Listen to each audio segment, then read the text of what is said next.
Hello and welcome to your Calisthenic Foundations video. We're going to start with some basic pushing skills, beginning with the high incline press up. So with all of these pushing movements, we're going to be looking at our standard anti-gravity setups using our plank position, so knees straight, lower abs tucking the pelvis up and in, shoulders pushing right the way through at the top, pushing in line with the chest. And that's going to apply to all of these variations. Moving on to the lower incline push-up, gradually increasing the amount of body weight going through the arms rather than the feet. And at this stage we're not really prescribing a set number of repetitions, but try to choose a variation that you're able to do somewhere between 8 and 20 reps of. So if you're managing to get up to 20 reps using nice clean form, then definitely move on to the next level, this one being the flat push-up. And if you're getting less than 8 reps, then perhaps just regress on to one of the previous variations. Moving on to our first decline push-up, with the feet raised so that we start to load the weight onto our shoulders a little more heavily. Still keeping that plank position intact, opening our chest up to the floor, keeping the chin retracted so that the neck stays in line with the spine. And this is a high decline press up. Again, just starting to get a bit more weight through the shoulders. Moving slowly towards some of our handstand press up variations, beginning with a partial pike, feet on a relatively low raise and just piking slightly at the hip, still keeping those abs in, still keeping the knees straight. Moving on to a higher pike position, approaching 90 degree at the hip, starting to load almost vertically over our hands, ready for our first handstand push-up variation, which is going to be the pike handstand push-up, where we're really trying to get our hips and shoulders aligned vertically over our hands, so you can start to see the equilibrium is tipping forwards as well as backwards as we start to come into balance. So lots of stabilization needed here, ready for our first full handstand push-up, which we're just going to do against the wall. And these are obviously moving on to slightly more advanced variations, so please ignore this section if we're not quite there yet.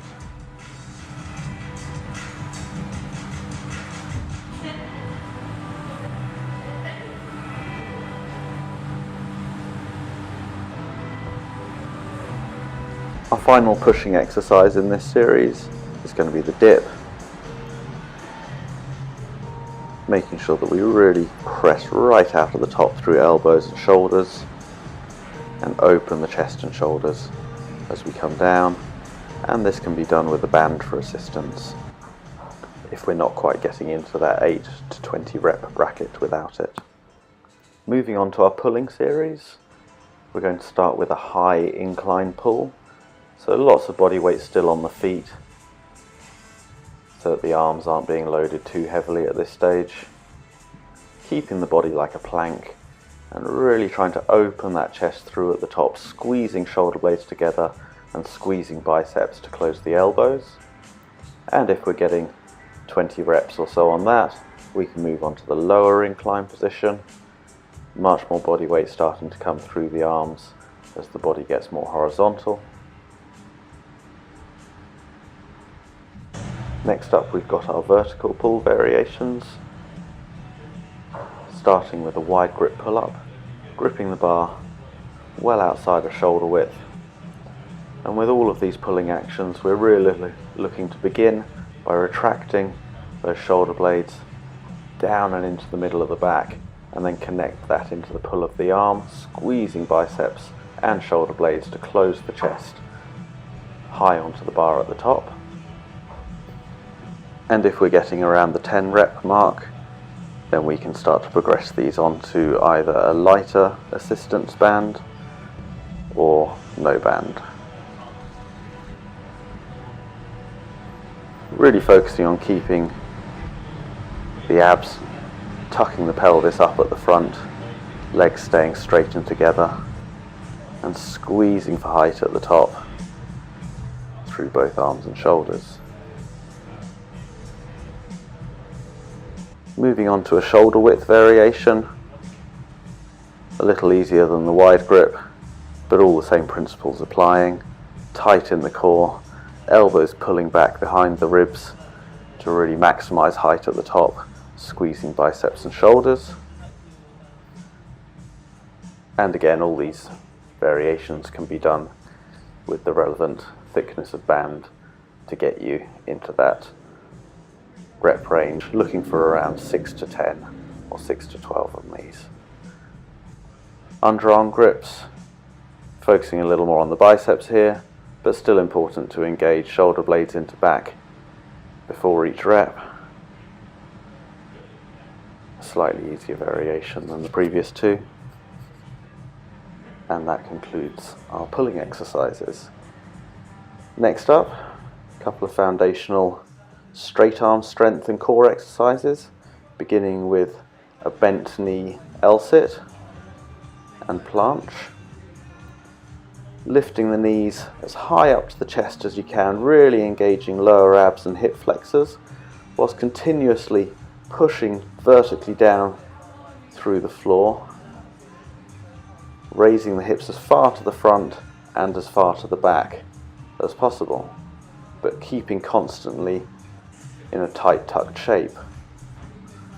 Moving on to the straight leg variation, a lot more leverage here, much harder, squeezing quads, pointing toes, and then trying to straighten the back slightly to increase leverage in the planche.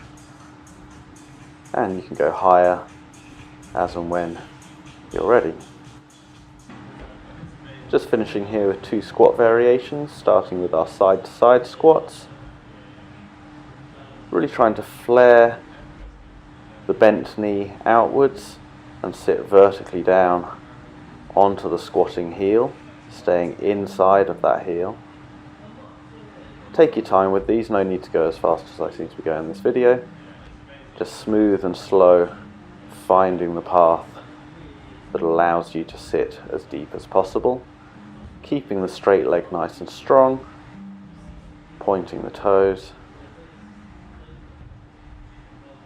and pushing through the floor with the heel to come up. Next up, we've got assisted pistol leg squats, using the ring here for a little bit of support for both stability and body weight, just helping you to balance and also lift up. Once again, really trying to sit vertically down onto your heel, not fall backwards,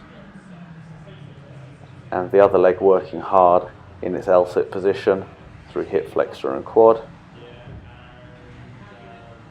Imagining the ring's not there, and so really trying to keep that center of mass over the foot, so that when we do come onto this variation without the ring, we're hopefully more or less balanced on that standing leg, and really deliberately keeping glutes, quads and abs and hip flexors all working hard up and down. Thanks for watching. Keep chipping away at these foundational movements, recording your progression as you go, and you should see some nice gradual gains.